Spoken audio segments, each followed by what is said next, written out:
كيف هذا؟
Oui, allô?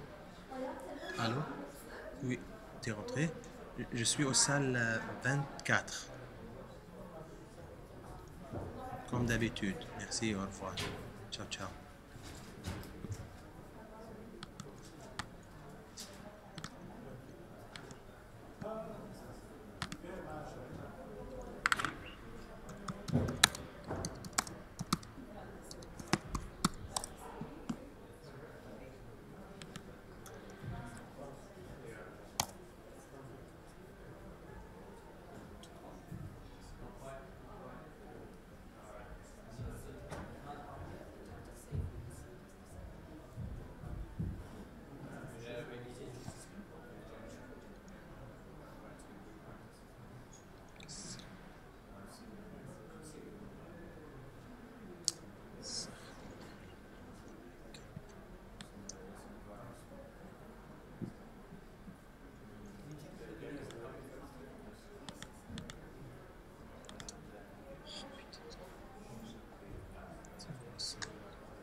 June the 5th.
الو يا طه، الو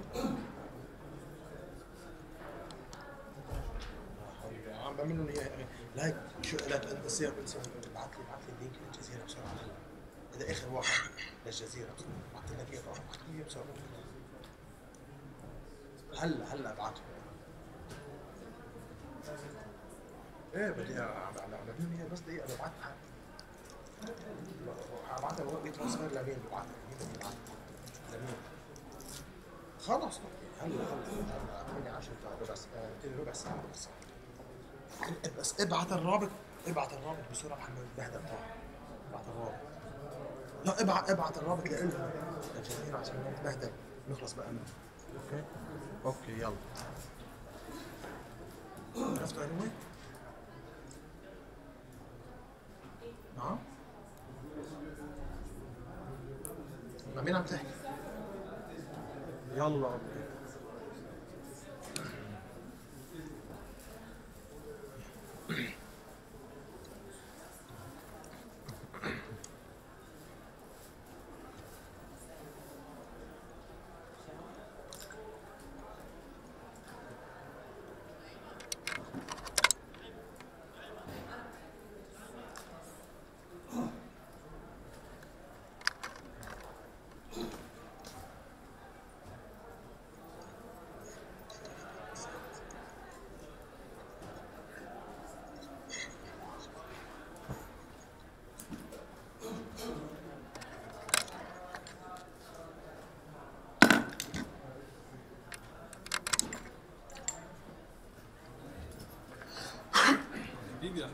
كيف عبارك؟ كيف بدنا فاهم؟ كيف عبارك؟ انا ما يدري لا مش بس ما بطلعش قدام لا ابدا انا باخذ صور بس تمام. الحمد لله بتمرن. يلا موفق ان شاء الله.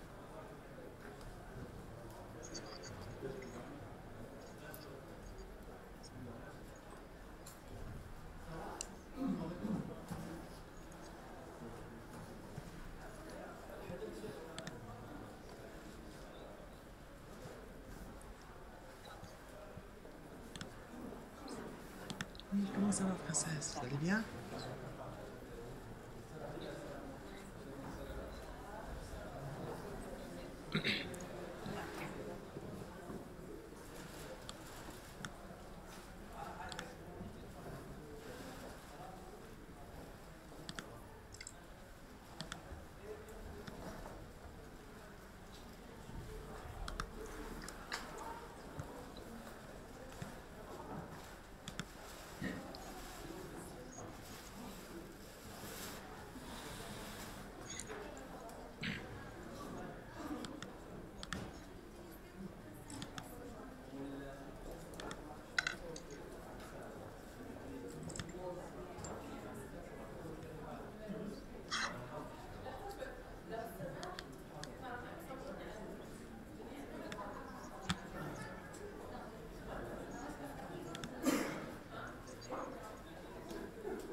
في بيشتغل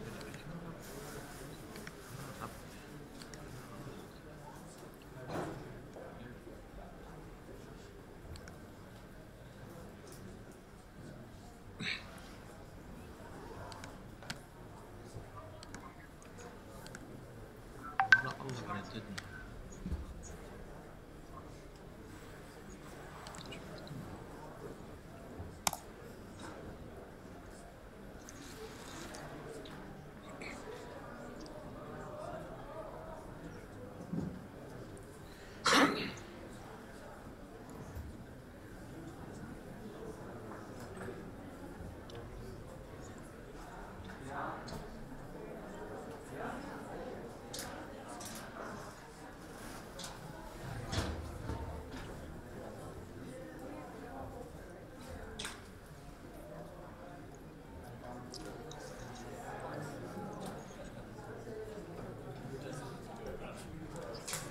Alright, good afternoon everybody.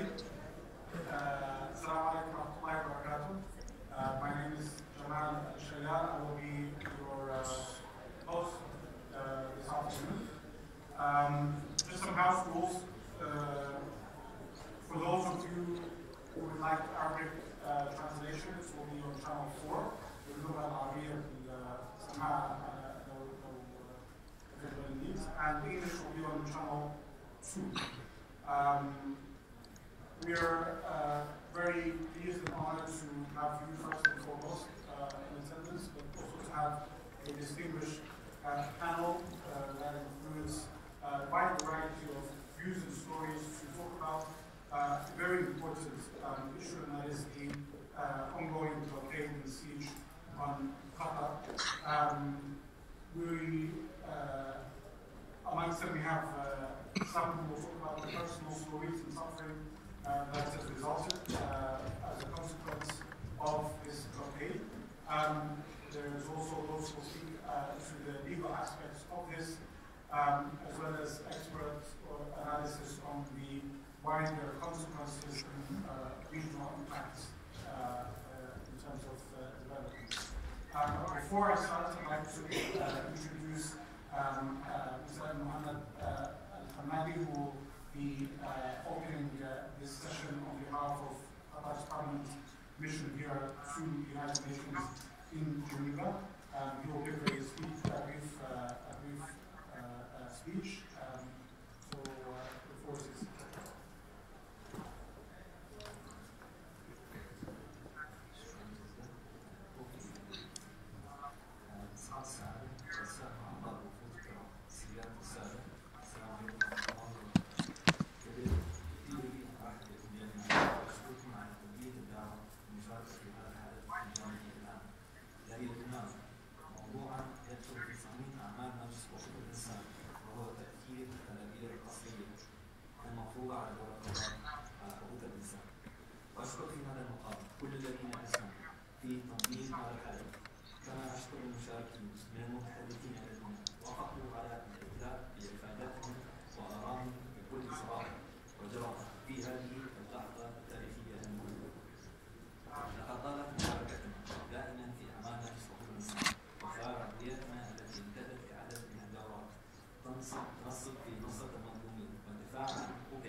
لم يكن لهم ذنب وقت اتخاذ هذه القرارات والتدابير سوى انهم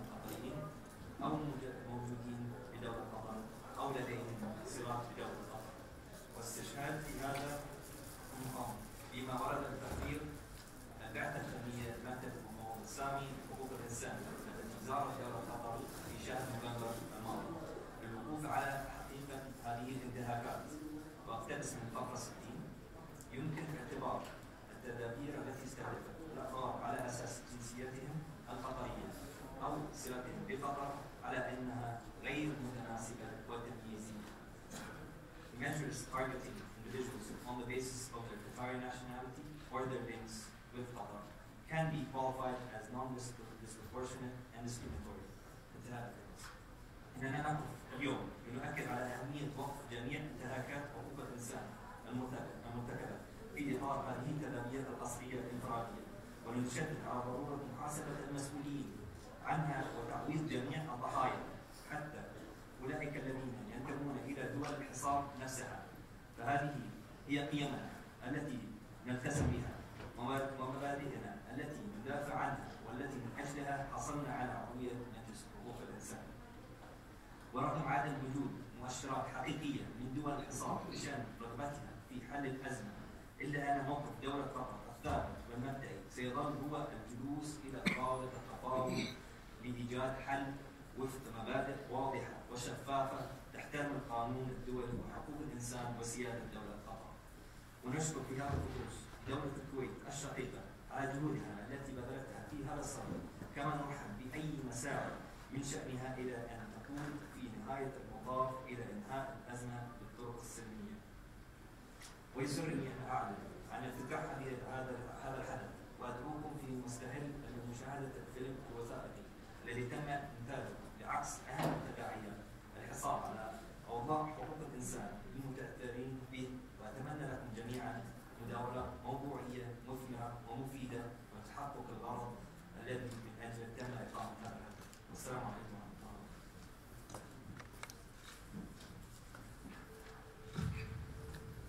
June the 5th, an illegal blockade was imposed on Qatar,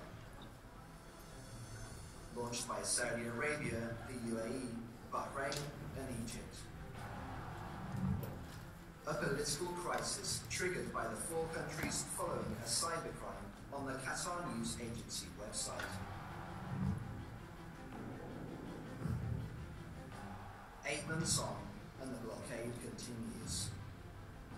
This political issue provoked serious infringements of basic human rights. A flagrant assault against the sanctity of the Universal Declaration of Human Rights of 1948. بعد ما تم تشتيت العوائل وتم حرمان الناس من حرية تنقلهم وتم إغلاق الأجواء أمام الطيران القطري وتم إغلاق الحدود البرية التي تعتبر المنفذ البري الوحيد، فهناك مخالفات واضحة وصريحة للقانون الدولي. عندما يتم تفريق العوائل وتشتيتهم هذا أثر على الشعب القطري. عندما يتم حرمان المواطنين القطريين من الوصول إلى ممتلكاتهم في دول الخليج هذا تأثير مباشر على الشعب القطري. البضائع من مواد غذائية ومن أدوية هل تخص الحكومة أم تخص الشعب القطري؟ A blockade that shattered hundreds of Gulf families and thousands of expats. طبعا عند الحديث عن الأزمة الخليجية الراهنة طبعا الكل يعلم أنها أزمة مفتعلة وغير مبررة وغير إنسانية، حيث أنها وجهت ضد كل من يقيم على أرض قطر من مواطنين أو مقيمين، ولم تفرق بين الإجراءات الموجهة إلى الحكومة أو الإجراءات الموجهة إلى الأفراد ومن يعيش على أرض قطر. Thousands of violations caused by the actions of the blockading countries were recorded by the National Human Rights Committee. In total, approximately 11,387 cases affecting the four country citizens residing in Qatar at the time of the blockade took place. These cases include 1,954 violations of the human right to work, 706 violations of the human right to education, 6,474 violations of the human right of family reunion. In addition to crucial violations of human right for free movement and residence, and even ownership rights. The unjust measures have seriously impeded the lives of thousands of families, including Qatari citizens residing in the blockade countries. أدت هذه القرارات وأدى هذا الحظر الجائر إلى انتهاك حقوق هؤلاء الأشخاص. فعندما نتحدث عن 11,000 أو ما يزيد من مواطنين دول الخليج متواجدون في قطر، ونتحدث بأن هناك انتهاك واضح وصريح للحق في حرية التنقل، حرية الإقامة، وكذلك حرية التملك. فنجد أن هذا القرار أو هذه القرارات الجائرة انتهكت حقوق هؤلاء المواطنين. These measures also violated the human rights to health, freedom of press, and freedom of opinion and expression, as the blockade countries have demanded the shutdown of all media outlets funded by the state of Qatar, including sports channels. The High Commissioner is extremely concerned by the demand that Qatar close down the Al Jazeera network as well as the other affiliated media outlets. Whether or not you watch it, like it, or agree with its editorial standpoints, Al Jazeera's Arabic and English channels are legitimate and have many millions of viewers. The demand that they be summarily closed down is, in our view, an unacceptable attack on the right to freedom of expression and opinion. But to insist that such channels be shut down is extraordinary, unprecedented, and clearly unreasonable. If it were to actually happen, it would open a Pandora's box of powerful individual states or groups of states, as in this case, seriously undermining the right to freedom of expression and opinion in other states, as well as in their own.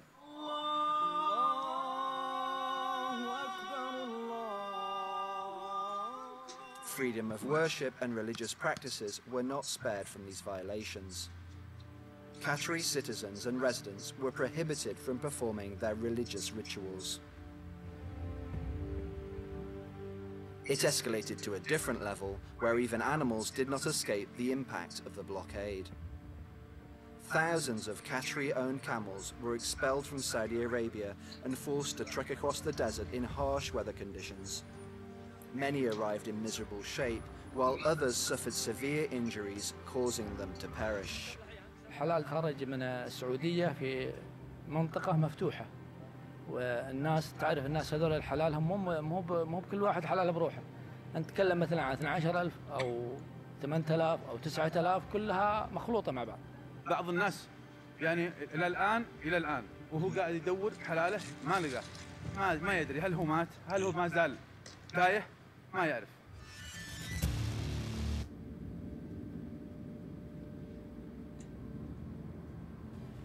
اللجنة الوطنية لحقوق الإنسان قامت بعمل تشكر عليه، لكن مثل ما قلت في بداية الحديث هذه اللجنة هي اللجنة الرئيسية التي ستصب فيها كل القضايا، سواء كانت قضايا أفراد أو قضايا مؤسسات، سواء كانت قضايا للقطاع العام أو قضايا للقطاع الخاص، سواء كانت قضايا للدولة أو قضايا إلى أي جهة كانت. هذه هي اللجنة المركزية التي ستصب فيها كل القضايا ومنها ستخرج كل القضايا.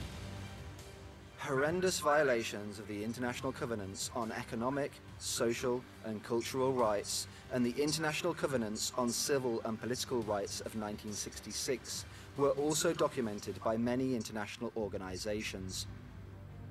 I am alarmed about the possible impact on many people's human rights in the wake of the decision by Saudi Arabia, the United Arab Emirates, Egypt and Bahrain to cut diplomatic and economic ties with Qatar. Toujours, je le répète, sans exception, il y a violation pour la population victime du pays boycotté, mis sous sanction, de violation de ses droits économiques, sociaux et culturels et bien sûr de son droit au développement autonome. Notre comité s'est surtout préoccupé de savoir comment fonctionnent les sanctions unilatérales, comment elles s'articulent techniquement. The international order is sabotaged when states unilaterally impose sanctions or blockades on other states without Security Council approval. This entails grave violations of fundamental principles of international law, including the freedom of commerce, freedom of navigation, and the principle of non-interference on the internal affairs of states.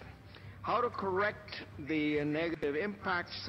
First, by the immediate termination of sanction. The blockade countries and Egypt have failed to deliver any evidence to support its blockade against the state of Qatar to the Human Rights Council. Moreover, the Council's advisory committee condemned the illegality of the blockade and its total breach of all applicable laws. The effect of this illegal blockade on human rights infringements and violations continue to this day. However, Qatar did not take any similar or retaliation measures against the 4 countries or against these countries' citizens living in Qatar.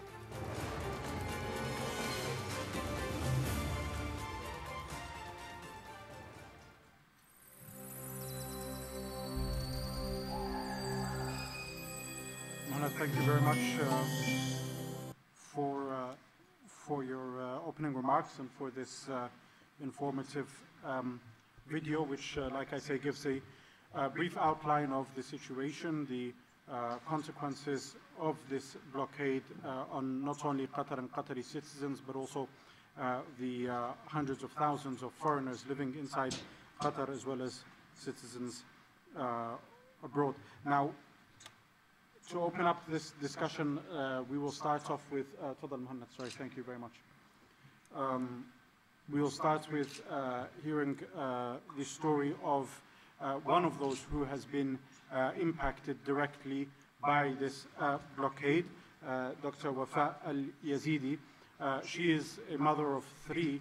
Her children's father is actually Bahraini, and as a result of this, have been unable to visit or see their paternal side of their family in Bahrain, and have also been extremely worried about travel because they only have Bahraini nationality. I'm going to hand the floor to Dr. Wafa to speak for 7 to 10 minutes, and then we will carry on. If you could just press the red button. For those of you who came in, if you require Arabic translation, it's on channel 4, and English is on channel 2. مساء الخير، اسمي وفاء اليزيدي، واليوم سأتكلم ليس كمهنتي وليس كجنسيتي ولكن كإنسانيتي. اليوم أتكلم من واقع تجربة مريرة مرت علينا في دولة قطر. اليوم منذ سنين، من حيث طلاقي من والد أطفالي ال3 البحرينيين، أطفالي تمتعوا بجميع الحريات والنظام والشمولية في الخدمات في دولة قطر، حيث عاشوا معي طول سنينهم الماضية في دولة قطر. عشنا في الخليج ونحن نشعر بأننا خليج واحد ومصير واحد وشعوب واحدة، ورغم اختلاف أسماء الدول ولكن تعايشنا بدون حدود.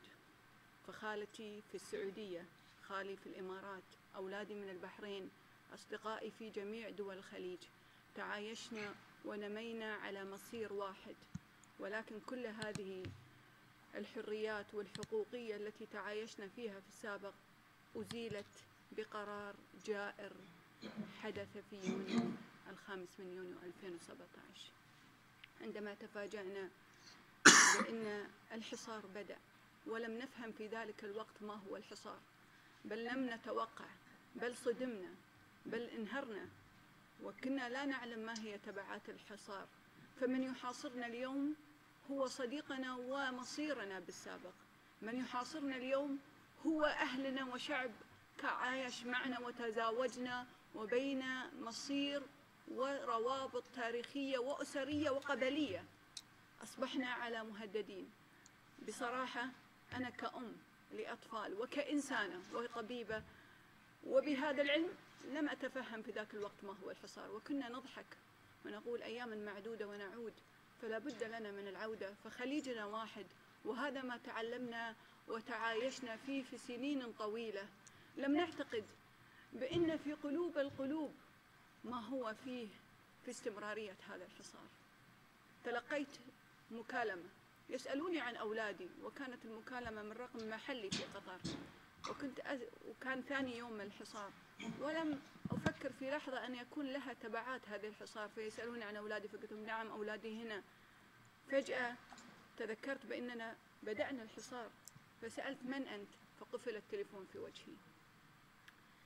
بنتي الوسطية، أنا لدي ولد وبنتين، بنتي الوسطية تلقت عبر جامعتها كذلك اتصال، وكانوا يسألون ما هو وضعها وما هي دراستها. خفت طبعا وتوجهت إلى لجنة حقوق الإنسان واشتكيت، فأنا اليوم مهددة. أنا الحلم الذي عملت عليه سنين كثيرة في تربية أطفالي أفضل تربية، علمتهم الكثير من القيم التي تربينا عليها في دولة قطر، والتي ما زلنا في دولة قطر نتعامل بها بكل أريحية، بأننا قيم ومبادئ وإنسانية وحقوقية وليس فيها خلاف إلى وقتنا الحالي. توجهت واشتكيت، ماذا العمل؟ هناك اتصالات، ثم تفاجأت في عوائل كثيرة في اللجنة الوطنية لحقوق الإنسان تشتكي من نفس الأمر، وتشتكي بأنها مضطرة على مغادرة قطر، وهذا ما أفجعني. ماذا عن أولادي؟ ماذا عن أولادي؟ هل سيتركون أولادي تعليمهم؟ تعليمهم مجاني في دولة قطر. الحمد لله ولدي طالب في الهندسة وبناتي طالبات في كلية الطب، نشأوا وترعرعوا في قطر وبمجانية التعليم من دولة قطر. لم تذخر قطر في دقيقة واحدة عليهم من المال ولا التعليم ولا الصحة، فكنا متعايشين، وكنا نظن بأن من حولنا بنفس المبادئ اللي احنا نشعر فيها كشعب قطري. لكن للأسف من كنا نتمتع بهذه الحواجز بنيت الحواجز وتهاولت، فقدنا أهلنا، فقدنا أملاكنا. فنحن نملك بعض الأملاك، أولادي يملكون بعض الأملاك في دولة البحرين، ولكن الآن لا نستطيع أن نصل لها، لا نستطيع أن نتصرف بها. أنا واحدة لا أستطيع ولا أجرأ بأن أدخل أولادي البحرين، فلا أعلم ما هو مصيرهم إن دخلوا البحرين، وهل سيعودون لي؟ أنا اليوم لا أتكلم معكم كحقوقيين، كل منكم والد وكل منكم أم وكل من لكم أطفال. تذكروا بأن هذا يوم من الأيام لم نحلم في قطر أن يحصل لنا، وقد يحصل في أي بقعة من بقاع العالم. هذا الحدث في بعض الأحيان الانتهاكات والإجراءات الجائرة تظن في بعضها في التجويع وفي الترحيل القسري وهذا، ولكن اليوم نحن نتعايش بنوع جديد من الحصار، الحصار المحنوي، الحصار البري، الحصار الحقوقي والحريات. اليوم أنا أتعايش وأنا في خوف. بنتي الوسطية تعاني وتراجع في مرحلة من الاكتئاب، خوفها لأن هي اللي تلقت المكالمة، تخاف من أنها ترجع. حاولت أن أستمد القوة بأني أتراجع معهم وأقول لهم أنتم راجعين لبلد والدكم، ولكن من هو والدي؟ دولة البحرين مجرد وريقات ما أعرف منها، هذا رد أولادي. دولة البحرين مجرد جواز يحملنا لنكون ذو حرية إلى خارج العالم بأكمله. هذا الجواز أصبح اليوم عبودية. اسمحوا لي أن أقول لكم نعم عبودية. اليوم نمارس العبودية، الدول الحصار تمارس العبودية ضدنا في زمن العصر الحديث عن طريق وريقات تحكمنا. أطفالي اليوم لا يستطيعون السفر للخارج لأن هناك تخوف لدينا بأن لو سافروا في يوم من الأماكن قد يكون هناك إجراء بإلغاء هذه الجوازات وصلاحيتها ويعودون للبحرين ليس لقطر. فأنا أخاف عليهم هذا المصير. هذه بعض من الأشياء التي تواجهنا في أنفسنا. كذلك فقدنا أصدقائنا، كثير من الأصدقاء الذين كانوا في وقت دراستنا من دول الخليج ألغونا من مجموعات التواصل لأن ليس لديهم حرية التعبير، أصبحوا لا يستطيعون التعبير وليس الحديث لهم بإمكانية. كثير من الخوف لديهم حتى في حرية التعبير. أهلي لا أستطيع التواصل معهم بحرية، مجرد السلام عليكم عليكم السلام كيف حالكم وفقط. اليوم مكة لا أستطيع أن أصل لها، عباداتي عقائدي لا نستطيع الوصول لها. اليوم أنا بعد أن أتكلم كأم سأتكلم كطبيبة. حرية العلاج لمواطنين دولة قطر في دول الحصار أصبحت معدومة. هناك أطفال في السعودية أصابوا بأمراض ولم يتلقوا العلاج وأصدرت فيهم تقارير لدولة قطر وعرفنا نحن كأطباء عنها. أين هذه الحريات التي تستمد من الإنسانية؟ أين هذه الأخلاقيات في المهنة؟ طردوا مواطنين من دولة قطر من المستشفيات لمجرد أنهم يحملون الجنسية القطرية. هذا أحدث فينا ردة فعل. نحن كشعوب اليوم لسنا في استطاعة للخروج لأي منطقة كانت. أصبحنا نتلاقى أما في الكويت أو عمان أو في دول أوروبا أو الخارج، نتلاقى مع أهلنا إذا أردنا التلاقي وبسرية تامة فلا أحد يعلن عنها، ليس منا، فنحن أحرار. كما كنا قبل 5 يونيو كنا أحرار في التعبير وفي الإنجاز وفي التطوير وفي التواصل، اليوم ما زلنا نحن متواصلين وبالحمد لله بقيادة حكيمة. ولكن ما حدث إن من هم كانوا لنا بالسابق أصبحوا اليوم مكبلين بعدم حرية التعبير. اليوم أنا أريد أن أشكر وأثير بهذا الكلام شرفاء العالم، فالشرف لا جنسية له. وقفت معنا دول العالم كثيرة في هذه الحقوقية وأصبحت لنا هي الداعم. فأنا أرى اليوم كإنسانة تواصلنا في هذا الحدث، أرى منكم أنتم شرفاء العالم أن تقفون معنا، فكل منا والد وكل منا أم وكل منا لدينا أطفال. اليوم أطفال يعانون وكثير من العوائل، 11,000 عائلة تعاني، وقد يكون معاناتهم أقوى من معاناة أطفالي لأن أطفالهم صغار وأجبروا على مغادرة دولة قطر. اليوم أنا أنادي من هذا المنبر الصريح بأن يكون هناك نظرة لوقف هذا الاعتداء الدائم علينا، والذي هو معنوي وقسري وإجراء من حكومات لم تظن في شعوبها إلا العبودية والاتباع ما يسار عليه الحكومات. وسلمتم. Thank you very much, Dr. Wafa, for that personal story. As Dr. Wafa mentioned, there are thousands of others who have also been directly impacted by this blockade, and we'll be hearing more from Najwa from the National Human Rights Council later on in this panel. But you're talking about students who were forced to leave their studies in the middle, children who are unable to see their parents, or mothers even who were separated from their infants, as one of the more famous cases happened in the early days of this siege. What we're going to do is we'll go through the speakers one by one, and then at the end, when everyone has presented their topic, we will open up the floor for some discussions and feedback and comments as you wish. The next speaker is Chris Doyle. He chairs the Council on Arab-British Understanding, CABU. It's been around for 50 years. Now, half a century of work in terms of bringing closer together the Arab world to the United Kingdom and through political, cultural understanding.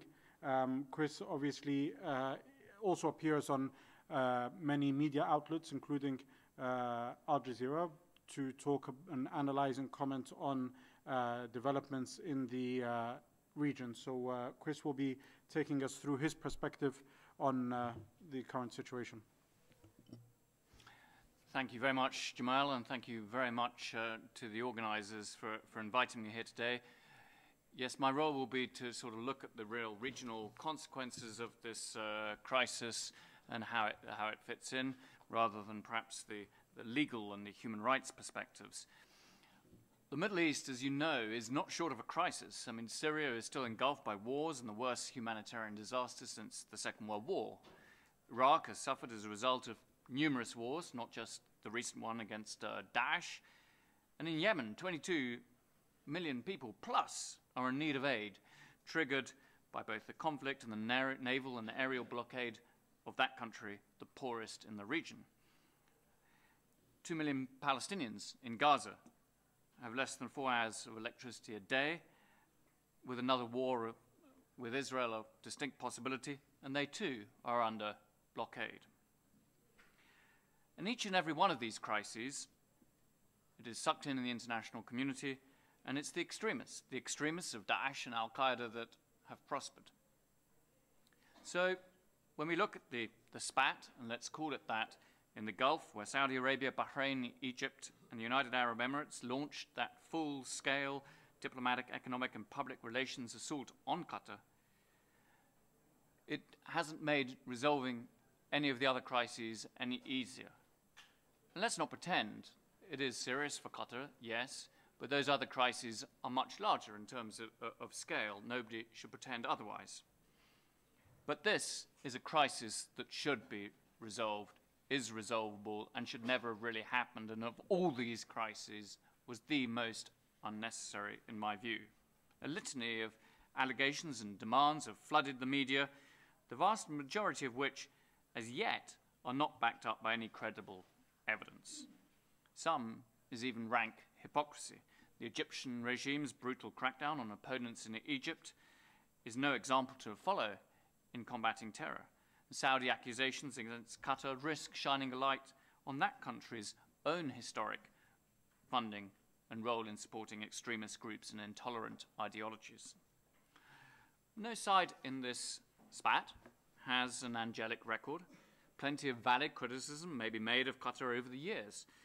Many regional actors, aside from Qatar, including Saudi and Turkey, as well as the US and some European states, have, for example, backed groups in Syria that perhaps they shouldn't have done, or perhaps were not properly vetted and did not prove to be as moderate as were claimed. Another demand was to close down Al Jazeera, the full network, Arabic and English. And indeed, you can criticize Al Jazeera, particularly the Arabic network, for perhaps some of its language, perhaps some of its policy positions, but set against some of the other news channels in the region, is it any worse? Because there's plenty of sectarian and other language I've heard on channels from the very blockading countries. And let us not forget the historic role that Al Jazeera played in shaking up the entire media landscape of the region and opening up debate on taboo issues, perhaps more than any other media outlet. So, freedom of expression must not be a victim of this crisis.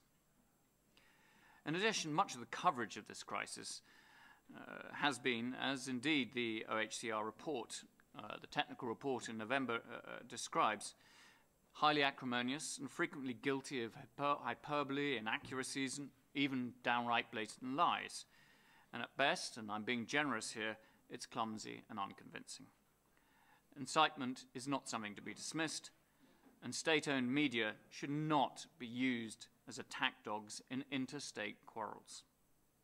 Another serious challenge to the issue of freedom of expression are the laws passed in Saudi, Bahrain, and the UAE that prohibit any show of sympathy with Qatar, with various forms of penalties. Qatari authorities appear to have asked their media not to criticize these countries, according to the report. But actually, proper, fair, evidence-based criticism should be allowed by all the parties. It's when it goes too far that that is the issue. So what about for the outside world? Many of whom, like my own country, the United Kingdom, have friendly relations with all the parties. Choosing sides is not really an option. They needed this crisis like an hold in the head too. De-escalation there is certainly the preferred route. But it would have to mean scaling down the unrealistic demands made last June by the blockading countries, which was really no more than an instrument of surrender put to Qatar, and had zero chance of being agreed within 10 days or even 1,000. Qatar's not going to cut ties with Iran, for example, with whom it shares the world's single largest gas field, and who now supplies it with food and medicine vital to the survival of the country. And Qatar can rightly argue that many, or even GCC countries, have relations with Iran, some even larger trading ties. So, are all these demands just still an opening gambit, or can they actually be downscaled somewhat? The signs do not look good. All sides have dug in their heels and unwilling to shift, and I think this is really important, largely for fear of losing face, a central feature of Gulf politics. The GCC, in effect, is finished, at least for the time being. And is it really in the interests of its members of the region that the GCC is so diminished, so impotent, all exposed so clearly at the December summit in Kuwait? I was in Doha 2 weeks ago with a delegation of British MPs, and the Emir and other senior Qatari leaders made it clear that they could never go back to a hugging and kissing noses relationship with the blockading powers. At best, it would be a contractual relationship, as trust has evaporated between the parties. Saudi and Emirati figures say much the same. Across the waters, Iran will exploit this to the full, and Russia will seize on this to maximize and increase its influence in the region at the expense of the US and others. ISIS and Al-Qaeda will enjoy highlighting the self-indulgent recklessness of the Gulf infighting as the region fails to put out its fires, and the chances that they will burn for a long time. The Emir was clear, and this was very interesting, that the blockade in many ways is behind Qatar. Qatar has adapted. It is prepared for such a scenario. It has new suppliers and partners. The days and nervousness and fear are behind them, and there is actually a renewed sense of purpose in Doha. But the one thing all Qataris are agreed upon, and we've heard it here so eloquently, was the issue of the impact on families and individuals by the blockade. Remember that the majority of the people living in Qatar are actually non-Qatari. Citizens from other GCC states were also affected. 16,000 Bahrainis, 7,000 Saudis, 1,000 Emiratis. Collective punishment is wrong, and it's also counterproductive. The international community should at minimum seek to end the measures that impact on civilians, those whom in no way can be held responsible for the policies of the state of Qatar that have angered some of its neighbours. My understanding is that most Saudis, Bahrainis and Emiratis would welcome such a move as well. After all, many of them are married into Qatari families, have Qatari friends and business partners. Is it right to interrupt students studying at universities, for example? So whilst the diplomatic boycott may well continue for a long time, and that does happen in politics, not least in the Middle East, the elements of collective punishment, actions that target civilians, must end. Let's hope that mediation can resolve this crisis, and if not, return the situation to where it was, remove some of the tensions and deliver relations that are at least workable. The forthcoming talks hosted by President Trump this spring may be key if this is carried out in a diplomatic and reasoned fashion. I'm going to finish on a more positive note, perhaps. Qatar will come out of this crisis stronger. It may well have more robust counter-terrorism measures, even. It signed an MOU with the United States on the issue during this crisis. Qatar has and will develop more external ties, import from different states. For example, some of the goods imported now are cheaper. Bitumen from Turkmenistan is 30% cheaper than what they used to pay. And perhaps Qatar will be more focused on key strategic priorities, not least delivering on the World Cup in 2022. A more open Qatar is already being seen, with 86 countries who can visit without visas. And it looks as if there may well be elections to the Shura Council by 2019. Citizenship laws are also being changed in a more positive direction. Workers' rights in Qatar have also improved, as the ILO determined in closing its complaint about Qatar last November. Very welcome, and I hope it continues to improve because implementation will be key. There was also much greater appreciation of the role of expatriate workers in Qatar, and this I think was new. Why? Because they didn't leave, they didn't flee, and there's a great sense actually that they played a constructive role in the massive changes that have happened since I've been visiting Qatar since the mid-1990s. This crisis then, I'll sum up, may last some time. We here may not be able to resolve it, but we can do is to ensure that we fight for individuals, citizens and families who continue to suffer from the denial of their rights. Thank you very much. Thank you very much, Chris.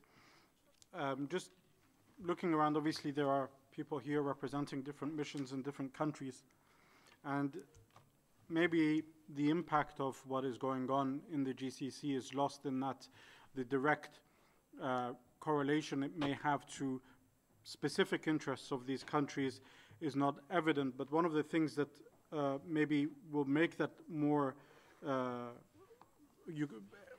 easier to visualize is the fact that a lot of these countries have, a lot of your own countries have citizens not only in Qatar but also in the United Arab Emirates or Saudi Arabia and the blockading countries. There is a law, for example, and we will transfer to an expert on international law here as well, but there is laws that have been enacted now in the UAE and Saudi Arabia in particular, which make it punishable to show any sympathy to Qatar through even social media accounts. So if you are a citizen, let's say, of Lebanon or Tunisia or Singapore or others, and you live in the United Arab Emirates and you decide to like a video that maybe you see on Facebook which talks about the advancements made in Qatar towards the completion of preparations for 2022, technically speaking, you could face a prison sentence or a large fine. And it is some of these laws that make it crystal clear that the human rights violations, whilst they may not be as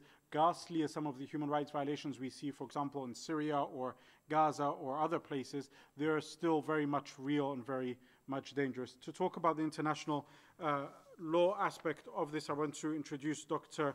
George Vinuales, who is a professor of international law at Cambridge University. The floor is yours. Thank you very much. Yes, can you hear me now? Thank you very much for the opportunity to address this issue from a legal perspective. The range of human rights, whether individual or collective, that are affected in this crisis have been described in some detail already by the previous interventions. What is, I believe, from a legal standpoint, very problematic is not only the fact that the measures are coercive and unilateral, but also the fact that they are massive, they are indiscriminate, and they are disproportionate. So these 5 features make the situation extremely difficult from a legal point of view. Of course, the range of human rights that are affected had to be assessed at an individual sometimes, and sometimes at a collective level, and this is a very factual inquiry that I understand is being carried out by a number of institutions in great detail.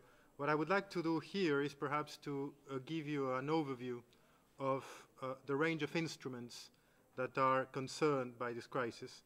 And a number of instruments have already been mentioned, but I would like to just give you an overview of the range of provisions, perhaps as well, and mechanisms that can be used to address some of these issues. The Organization of International Human Rights, though, as many of you know, has 2 basic legs. One is really instruments with a general scope, and another is instruments with a regional scope. As regards instruments with a general scope, a number of instruments really address a range of rights irrespective of a category of people, and those were mentioned earlier in the video, typically what is called the International Bill of Rights, the Universal Declaration of 1948, and the 2 covenants of 1966 that protect civil and political rights and economic, social, and cultural rights. But on top of that, and always within the category of instruments that apply at the global level, you have a selected number of categories of rights that are also addressed in a range of treaties, and those include, for instance, the rights of women, the rights of children, the rights of migrant workers, the rights of people with disabilities, as well as some more focused instruments, for instance, on the question of discrimination, racial discrimination as well. So the range of human rights that are concerned here is really vast, looking from the perspective of instruments of general application. The instruments of regional application also are important in this case, I believe, and I would say that not only the more specifically concerned instruments, such as the 2004 Arab Charter on Human Rights and the 2 declarations, the Cairo Declaration of 1990 and the Declaration of the Gulf Cooperation Council of 2014, but then you have a number of instruments that are with a regional scope, and I would like to mention here particularly for some countries the African Charter on Human and People's Rights that binds some of the countries that are taking measures. So The next step that I should mention, and again we can follow up with questions, is the fact that many of these instruments, they establish mechanisms for individual or collective redress. And even beyond these instruments that deal with human rights, you have a range of instruments that I don't want to discuss here because it would take us too far out of the topic, a range of instruments that address economic matters and environmental matters that could also be at stake here. But on the range of mechanisms that are available to address or to redress individual and collective violations of human rights, I should perhaps mention the range of committees at the UN level, including the Human Rights Committee, the Economic, Social and Cultural Rights Committees, the committees in all the treaties that I was discussing earlier that address these narrower categories of rights, the African Commission on Human and People's Rights, the African Court to some extent. So you do have mechanisms out there that would be available to redress some of these issues. And I should mention also, and that will be my last point on the legal overview, I should mention also that some of these mechanisms would be available, and that some of these mechanisms would provide avenues for collective redress, not just individual redress, but also collective redress. So I should probably stop here. I probably use out my time, but I would be happy to take questions from the room. Thank you very much. Thank you very much, Professor. As we mentioned, we will open up the discussion as soon as we finish. We have one more panelist to discuss. And an interesting point here when we're talking about redress and the reaction or response that Qatar has adopted from the beginning of when the blockade and siege was imposed on it was to actually go through legal mechanisms and bodies to try and ensure that its rights and its citizens' rights and the citizens of other nationalities residing in Qatar was protected, rather than adopt reciprocal unjust measures of collective punishment, as was the case imposed against it. And leading that effort has been the Qatar Human Rights Committee. We're pleased to have with us Najwa Al-Thani, who is the Director of International Cooperation at the Human Rights Committee in Qatar. And she'll be speaking about the work and efforts conducted by her organization. Thank you very much, and thank you to the hosts for inviting us to speak here today. Just before I start, I will give a little bit of information about the National Human Rights Committee. It's an NHRI, which is based off of a General Assembly decision in the 1992 to have them established in countries. They must come through a governmental decree, but then run independently and are given statuses as to how independent they are. So we were established in 2002 by an Emiri decree and received our A status in 2010 and have had the A status since then, which is just a certificate to show our independence from the government. Our mandate runs mostly to protect and promote human rights and monitor the situation of human rights in Qatar. I am not known for my brevity, but thankfully the panelists before me have covered a lot of what I was also going to cover. On June 5th, of course, it was a surprise for everyone in all institutions, all government entities, and we were no different at the committee. On average, a year, we get about 600 to 700 complaints in the committee, and they're mostly labor issues and issues to do with compensations for certain individuals and such. However, the first weekend from the blockade, we received over 500 complaints, and the number just kept exponentially growing. We're at about 4,000 now, in all different rights, and so we have the right to residency, to health, to freedom of movement, to education, to family reunification, work, property, and also religious practice, and many, many more. And the number 4,000 doesn't fully represent the scale of the impact, because these are only of the individuals that came to us. A lot feared retaliation from the other governments. Some thought that it would be solved very quickly and the impact wouldn't happen. In 2014, when the first Gulf dispute happened, we had no role because people were kept out of the conflict. Our role was to continue doing our day-to-day jobs. But now, in 2017, it was completely different. Coincidentally, there was a team from Amnesty International traveling back to the UK during the time of the blockade, the first few days. And at the committee, what we did was invite them to come down from their transit at the airport and to witness the situation firsthand. They subsequently issued a report. The Office of the High Commissioner issued a statement on June 14th. Human Rights Watch issued a report. So this isn't our story at the NHRC or Dr. Wafa's story or anyone from Qatar's story. They have verified what is being said. These are not just accusations anymore. After the blockade came down, there was a list of the 13 demands that were briefly touched upon in the video. And that also opened a new list of violations to human rights, even though it wasn't as clear. One of the things was they had demanded that we remove the passports of those nationals from these countries that we have given passports to and to force them to go back to their countries. The closure of Al Jazeera as well, which is a huge violation to freedom of expression, and a lot of people have spoken up on that.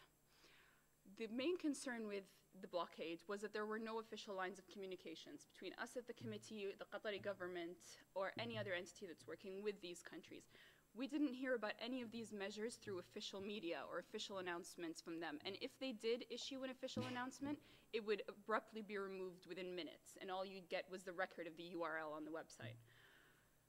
So that makes it very concerning when trying to keep up with what they are doing and the updates and the new measures that are happening, because all you're hearing about it is from the media and from social media. So we'd get phone calls from people who had opened files at the committee, and they'd ask us, is it true that now sympathy against Qatar is a crime? And we would try to give them the evidence that it is or that it isn't, and we don't have any concrete examples.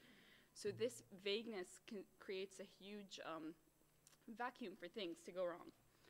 Another thing is, one of the main issues that we faced as a national committee working locally in Qatar is the extraterritoriality of the violations and the people who are implementing these violations to human rights. Because what is happening is countries outside of Qatar are enforcing rules on people inside of Qatar. And it just creates a lot of confusion on where and how we operate within that type of dynamic, and I'm hoping that my colleague here would be able to speak on that later. Also, there were different layers of violations. So Dr. Wafa explained beautifully about the violations to mixed families.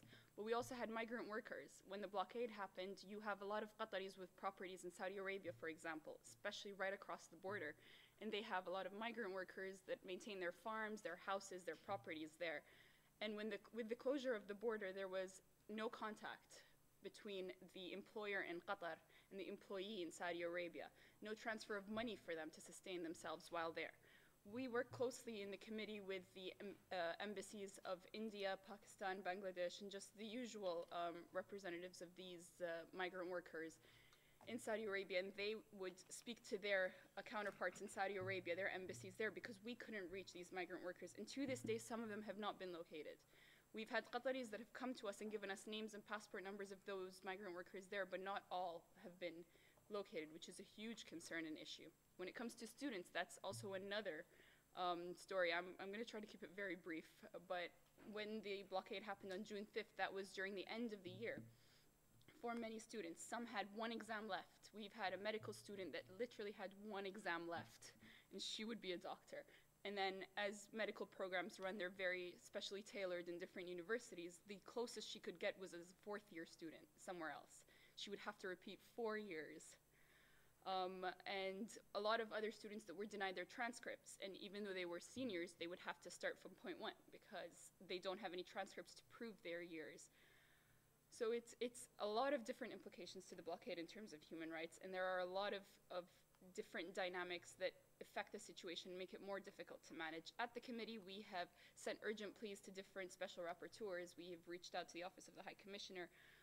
We've spoken to different parliamentary representatives worldwide and government officials in different countries. We've tried to get them to put the pressure or to even act as mediaries in certain situations to communicate with these governments. While, for example, Bahrain does have a national institution, it is a B status institution, which identifies that it is not that independent from the government. And so they have not been very cooperative with us in terms of trying to get a lot of these issues relieved. Egypt is a different story. We've had open lines with the NHRI there, which is an A status. But the concern with them is that the measures are also unofficial, so you don't really know. You deal with them as they come, which is the primary concern that we're trying to navigate. I will keep most of what's left to the questions, just depending on the areas of interest. I won't go on, so thank you. Thank you very much, Najwa.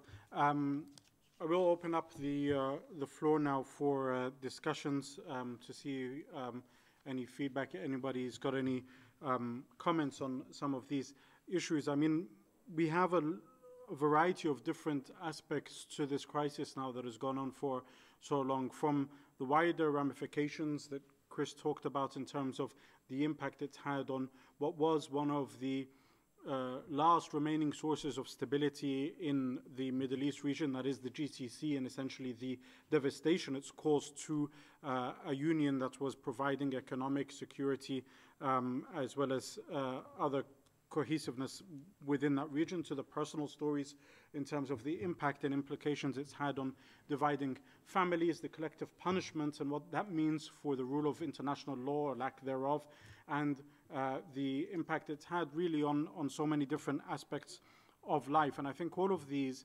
make this blockade something that really requires a lot more attention in order to find some sort of a solution to, not least because the longer it prolongs, the more difficult it is to find a solution that is going to be acceptable by those sides that have essentially put the stakes up so high for no clear reason as of yet. So I want to open it up to see if anybody has any questions or statements that they would like to make.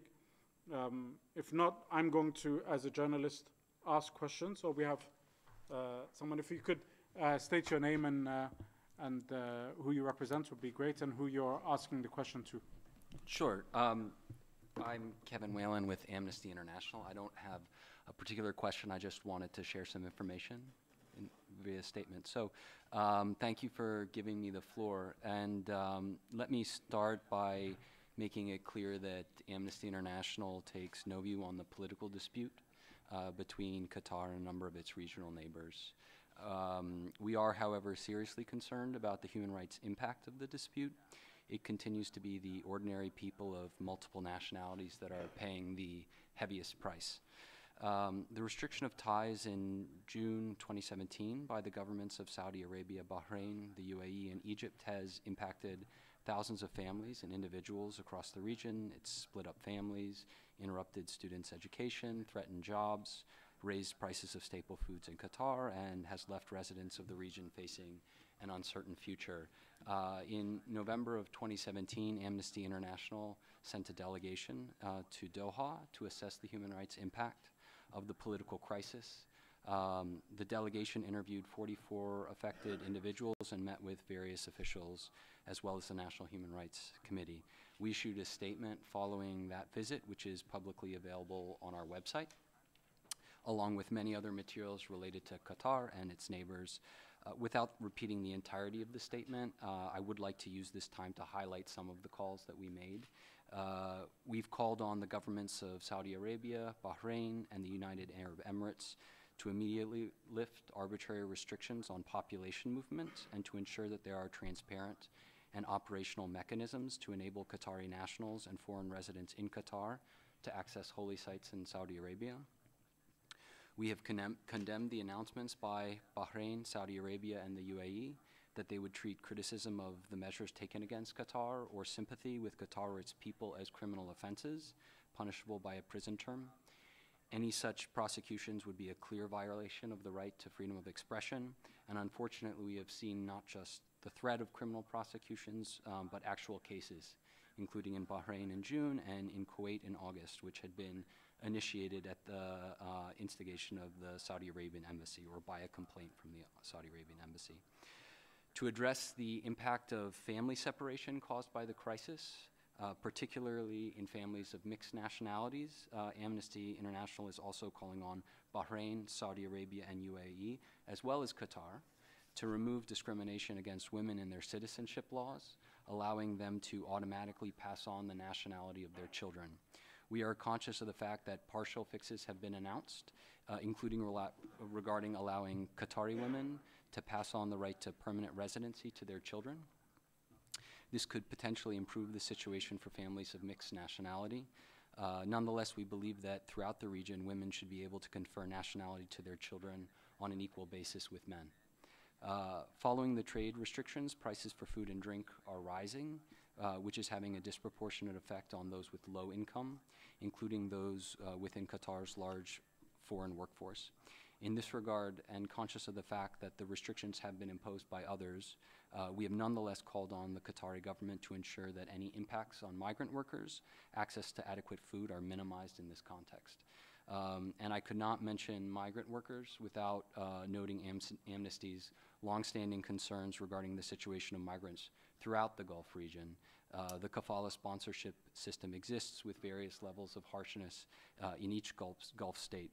Now, it had been referenced by a panelist, and some may know that following a forced labor campaign in the International Labor Organization, Qatar has embarked on an ambitious technical cooperation agreement with the ILO. The government of Qatar has committed to revising its labor laws in line with international standards and with the guidance of ILO experts. If implemented in full, the agreement would enhance the protection of migrant workers. For migrant workers in Qatar, the most important outcome of this process has been these new commitments. We will be watching this process carefully, keen on seeing any steps towards further implementation of the commitments that have been made. And while there is a long way to go, and notwithstanding the ongoing regional dispute, we do hope that Qatar will continue on this path of reform in the labor context and ultimately be able to serve as an example in the region that such ambitious reforms are possible. Thank you.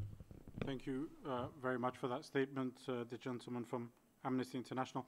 One of the things that have come about from this is the use of collective punishment. So be it against Qataris and those living in Qatar in that an attempt by 4 nations to stop food, medicine, and other daily requirements reaching them, or be it against citizens of those own countries. So, for example,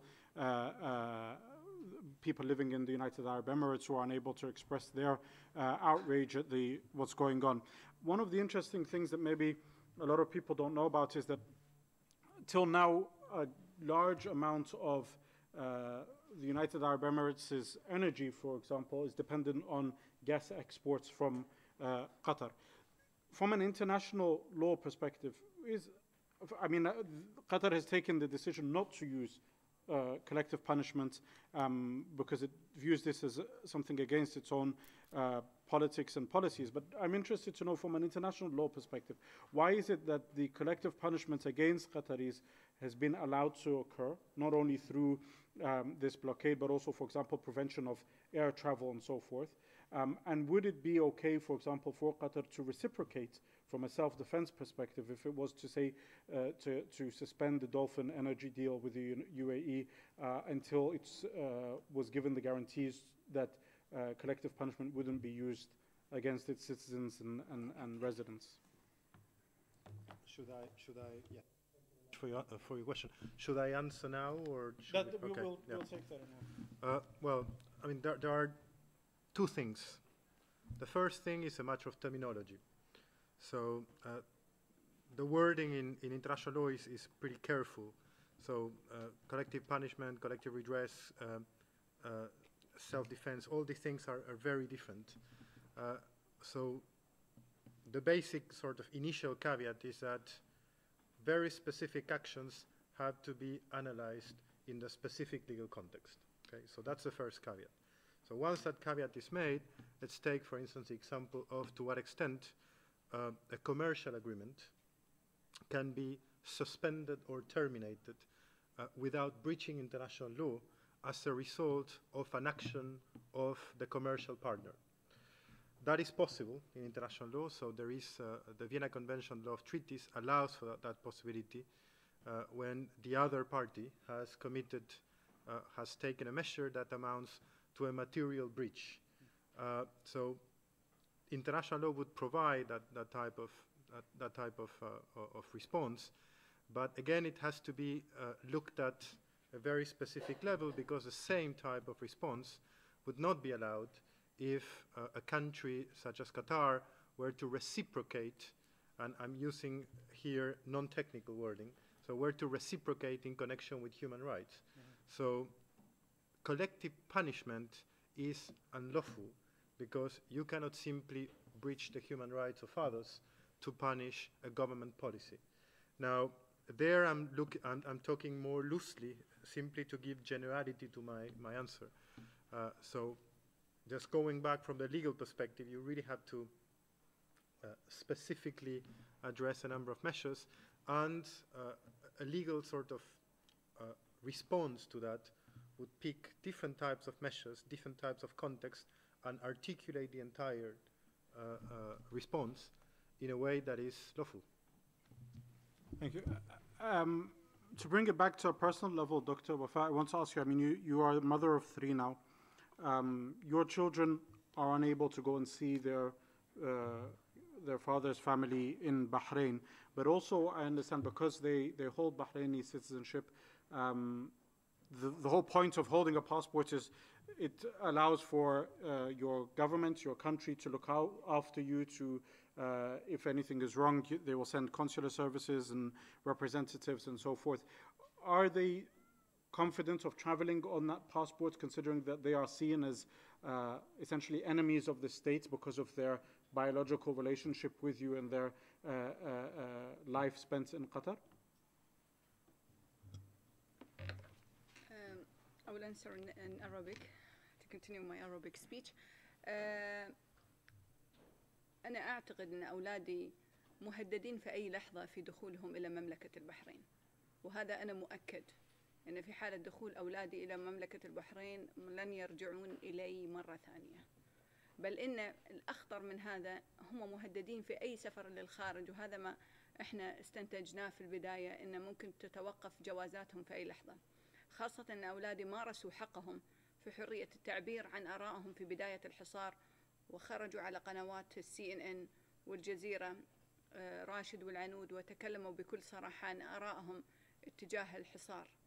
وهذا أنا كأم اليوم لا أريد أن أفقد أولادي، لا ينهار لدي حلم أن أولادي معي كعائلة أنهم يخرجون لأي بلد، وفي نفس اللحظة نجد أنهم أصبحوا stateless، ما عندهم أي جواز أو غير صالح جوازهم للاستخدام، وبالتالي يسفرونهم إلى البحرين، ومن البحرين لا عودة لهم إلى دولة قطر. هذا الخوف دائم ومستمر في حياتنا العائلية، وهذا طبعا لا مفر منه مع وجود هذا الحصار الجائر. I want to talk about something you were talking about, Chris. You said obviously the United Kingdom, and this applies to many states, particularly in terms of those who have a greater weight, so to speak, with no disrespect to others in terms of international community, that they view themselves, that they have good relationship with all the different sides in this conflict. But aside from politics, we're talking about here a situation where you have heard the collective punishment that's been taking place, the attempt to silence free speech, and specifically as somebody who works for Al Jazeera, I've noticed this as a tangible experience, not being able to go and report from certain countries. The real fear that we had in our newsroom in the beginning of this conflict, where we felt that if it was to go to a military route, that we would probably be one of the first targets there. When does principles become more important than personal interests? Why is the United Kingdom, for example, not viewing the fact that you are talking about a country that has been subjected to this collective punishment, where you're talking about the ideals of freedom of expression that the United Kingdom would claim it adheres to is genuinely threatened? Why is there not a clear line drawn in the sand where it says, okay, we'll still have relationship with Saudi Arabia or the United Arab Emirates for other interests, but we will also be very clear and say what is taking place is wrong and it must stop? Thank you very much. Just to be clear again, I don't represent in any way, shape or form the UK government, and frequently critical of its position on the Middle East. I think in answer to that, and in answer to why what is happening continues, that Saudi Arabia, the Emirates, of course, are major economic players. They're major players on the energy market, and they have a lot of clout. That's just being frank. You know, less so perhaps with Bahrain and Egypt. And I think many powers in Europe, the United States, are reluctant to publicly criticize certain countries. Certain countries have fairly thin skins, and they don't like being criticized in public. There is an argument, and the argument is essentially that this needs to be done in private. This needs to be done, you know, in direct meetings and not out into the media, that it may be counterproductive. And you can take a view as to whether this is true or not. But that is the view. And certainly there's some evidence in the past when Britain has had its own fallouts. We've had, for example, British citizens imprisoned in some of the countries concerned, that the diplomacy was carried out behind closed doors and not in the public domain. That said, how long does that continue? Because, of course, you know, for you, all of these violations continue. It doesn't get better. And I think that, you know, the focus at the moment internationally is how do you resolve, you know, the whole dispute, and I can understand why that continues. But I think there needs to be a parallel track that says, okay, whilst the diplomacy and the negotiations need to resolve this, we do need to see some pressure to resolve the infractions, the violations against individuals and families. And I think that needs to be a parallel process going on. Please do feel free to raise your hands at any point if anybody would like to interject or make any comments. We do believe in the opinion and the other opinion, as our motto goes in Al Jazeera. So if anybody does have any views or any comments, do feel free to interject. I want to ask Najwa just a question here about some of the specific work that you're doing here in terms of freedom of expression as well. I know you said that there is hundreds, if not thousands, of complaints that have come to you. I do want to take this opportunity to say actually that aside from the blockading nations as well, their allies, specifically in Egypt, there's been many infringements on freedom of expression. We have a journalist, Mahmoud Hussein, a reporter from Al Jazeera, who's been in jail now for over a year. What is it that the National Human Rights Commission is doing in terms of ensuring not just these individual cases are represented, but that there is protection afforded by the international community or other organizations, be it Amnesty, Human Rights Watch, who maybe have more experience in defending these, in order to ensure that these human rights infringements are brought to an end, but also that specific human rights like freedom of expression are protected? So actually one of the things that we found during our work is that freedom of expression was the easiest one to resonate internationally with everyone and to get people to talk about the blockade. So it was when the demand for the closure of Al Jazeera came down that we saw the biggest support and the most statements from all organizations around the world. I want to thank the colleague over there from Amnesty International for giving a brief on the report. Note that Amnesty International is the first organization that issued a report on the humanitarian aspect of the crisis, the human rights aspect. What we have found usually is that at the beginning of the crisis there was this type of waiting and seeing game. People wanted to see if things will get resolved on its own, because a lot of these violations can only be solved through the diplomatic resolution of the crisis and of the conflict. Compensations and reparations is a different discussion, but specifically the violations and how they're happening. What we do at the committee is not only work on the complaints that we receive, but also monitor the situation and try to update ourselves on the different things that are happening and work on them as well. In reaching out to international organizations, as you've mentioned, in reaching out to different mechanisms of the human rights councils. As I mentioned earlier on, special rapporteurs. We've had several meetings with the head of special procedures here to try to understand the different avenues that are available to us, and to try to approach these different options and get solutions for some of the problems. We found some things that, again, can have no solution except through direct lines of communications with the blockading countries.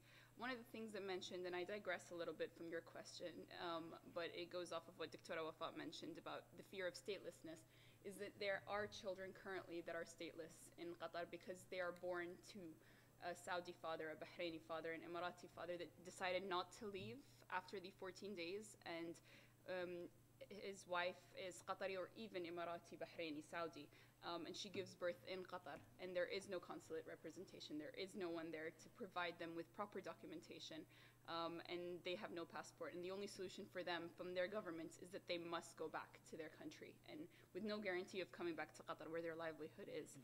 The Qatari government on their end has done a few arrangements for that. They do issue birth certificates and give them access to basic health care and all of that, but it will become a bigger issue as it comes. So this is another thing that we've talked to all of our colleagues in the human rights world to try to get them to support us in resolving. But again, all these procedures in the Human Rights Council, off the OHCHR, and the different avenues open to us take time, and the issue is that a lot of these concerns don't have time. Last year, we sent urgent pleas in terms of al-Hajj to get Qataris' right to religious practice, for them to exercise it, and we missed out on last year's Hajj, and it seems like things are taking the same turn this year for this upcoming Hajj season. And so these mechanisms are slow. They are designed to be slow, designed to properly understand the situation, but we will, on our end, keep reaching out to them, trying to get their support. Can you tell us what, in terms of compensation and stuff, what institutions are you seeking compensation from, and how? Under which bodies are you focusing your efforts on? Yes, so in the beginning of the crisis, we were focusing a lot on compensation, but as you've seen from the video, since the establishment of the Compensation Claims Committee by the Public Prosecutor's Office through an Emiri decree in Qatar, we have sent all of our files there. We cooperate with them if they need anything from us, but it is mainly their area of work, not ours. There is an interesting point that I want to ask you about, Chris, as well, which you touched upon, obviously, is the damage that this has caused to the GCC. Now, as I mentioned, and as you were speaking, obviously the GCC is something that was a source of stability for the region. You're talking about, from the collapse of Iraq and the war there after the subsequent invasion, what's going on in Syria, Yemen, the problems in Egypt, Libya. All of these are creating instability in the region, but the GCC was providing that source of stability through cooperation, through free market, through the free movement of people and so forth. Now, all of that has been essentially sacrificed. We're not quite sure why, whether it's because of egos or other reasons that have driven the blockade. But my question to you is, do you think the GCC could essentially resurrect itself, or are we seeing this as the end of this organization? Particularly, as you mentioned, when the summit happened in Kuwait, and I was there reporting, one of the interesting things is the morning of that summit, when there was a bit of hope that maybe something would happen, there was suddenly this announcement by the United Arab Emirates and Saudi that they were setting up their own dual kind of body to cooperate between themselves. Is this the end of it? Certainly for the time being, and assuming that the situation as exists, where frankly, and let's be really blunt, as yet the blockading countries have failed. They have failed. They have not got what they believed would happen in June, the capitulation of Qatar. They haven't seen it completely isolated internationally. Qatar has signed defense deals with the United States, with Britain, with Germany, with Italy, etc. Qatar has not been isolated in the manner in which they had hoped. So the question is, the GCC at the moment doesn't exist. What sort of Gulf-based organization can exist in the future? If there is going to be one, I don't think it'll be with the sort of hopes and dreams that the GCC once had of talking about a single currency and so forth. I don't think the levels of trust that are so necessary for an effective body are going to be there for a very, very long time. Gulf politics are very personal, and I think that means that it can't be, whilst the current leaderships are in position, some of those leaderships, including Qatari, are relatively young, and the Crown Prince of Saudi Arabia, of course, is very much a key player in this. So I don't see it as happening, and it does have an impact, even on the areas that are of concern, purportedly, of the blockading countries. So Interpol, I think, met in Abu Dhabi recently, but Qatar couldn't go. So the sharing of key information on counter-terrorism issues, on crime, is not happening effectively. This is a crisis without any back channels. There are no hotlines. So it is damaging, and it's damaging at a time that there are so many dangerous crises in the region. We are, at risk of having a major war between perhaps Saudi Arabia and its allies and Iran, maybe by accident, not design, or other ones. And whilst there are these rifts, it'll be others who will seek to exploit it. So I cannot see that it is in the short, medium, or long-term interest of any of these powers to see this continue.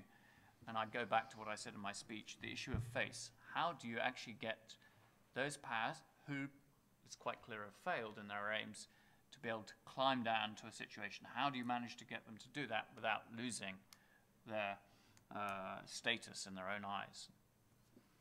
Well, we'll wait and see what the United States has in store with this summit that's meant to take place in the spring. But I want to close off with these closing remarks, obviously, away from the politics and the political aspects of this. They are real lives that are impacted on this, and they are real ideals that we all hope to adhere to that are being threatened. So we'll do the reverse and start with Najwa with a minute or 2 minutes closing remarks from each panelist. So while we all hope, I think the entire world is hoping for a resolution for the Gulf dispute. While things tend to escalate in the human rights aspect, and as the fellow panelists have mentioned, as things are becoming more extreme as well, with no real resolution in sight for the diplomatic crisis, they must neutralize the people outside of this conflict and put the individuals as a separate entity from the Qatari government. In terms of the students, in terms of the families, in terms of the workers, in terms of every single individual in the region is affected by this crisis in a direct way, be them Qataris or residents of Qatar or residents of these other countries. And while all different entities, be it the Qatari government, the National Human Rights Committee, and different organizations are putting their efforts towards mitigating the crisis and trying to find feasible solutions, at least for the short term, to relieve the impact on individuals, there must be some concessions from the other side, and they must start taking some movements towards solving the crisis. And this falls on their shoulders and also on the international community to put pressure on them. If the Qatari government and different entities in Qatar aren't able to do that, then they must take a little bit of a role there to mediate between us. Thank you very much, Professor George. Yes, just to echo what my colleague has just said, I think that the main problem here is individuals and this indiscriminate and disproportionate side of the measures. So I think that those measures, and again, without entering into the politics of it, those measures should very clearly distinguish the government from the individuals, and perhaps in that respect to call for a wider use of legal redress mechanisms. Thank you. Chris, your final statements, please. Thank you. What is at stake here? Ultimately, in my view, this is another example coming from the Middle East where the entire international order, the international community, multinational institutions, including the United Nations, the whole body of international law that we're supposedly here to uphold is actually being systematically undermined. It may not be the biggest human rights grievance in the region, but that process whereby people can be collectively punished, whether in Ghouta, Gaza, or indeed Qatar, is going on. And if we want to have a world like that, let this continue. Let this sort of behavior continue without any sense of accountability for what's going on. Too many powers, too many powerful players are riding roughshod over the sort of norms, rules and laws that we've been trying to adhere to since the end of the Second World War. And I think it's right to make a stand against this. Thank you. Last but not least, Dr. Wafa. أتوقع أن اليوم منظور الحقوقية والمواطنة لدى دول الحصار اختلف جدا، فأصبحت المواطنة والحقوقية لديهم عبودية، وأصبحت تكتيم الحريات والتعبير واستخدام الشعوب كأداة ضغط في قرار سياسي بحت.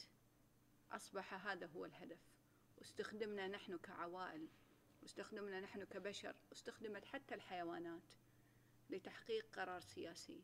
أتمنى مثل ما قال كريس أن هذا قرار سياسي ويكون ما بين الدول ولها الصلاحيات في نقاش هذا الأمر، ولكن ليترك الحقوقية البشر في التعايش بسلام، سواء كان عوائل أو طلبة أو حتى عمال مهاجرين متنقلين، يترك لنا الخيار في التعايش.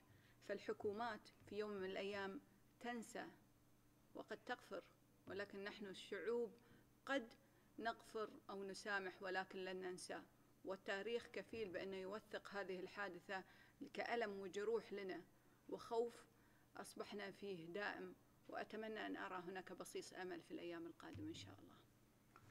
Thank you very much, Dr. Wafat. Thank you, Chris. Thank you, George and Najwa. Thank you all for attending this session. Obviously, one of the main things or the underlying message here is beyond the politics and beyond the kind of regional alliances that are drawn up, the main concern to us all here at the Human Rights Council and generally should be the issue of human rights that transcends borders, transcends nationality, gender, and background. And this is what is maybe most concerning. I speak personally from a journalistic perspective and the ideal of free speech, but as you've heard, there are so many other basic rights and tenets that are under threat or that have been trampled upon, and that's what's most concerning or should be most concerning to us all. Once again, thank you very much for your time and have a good day. Thank you. Thank you very much.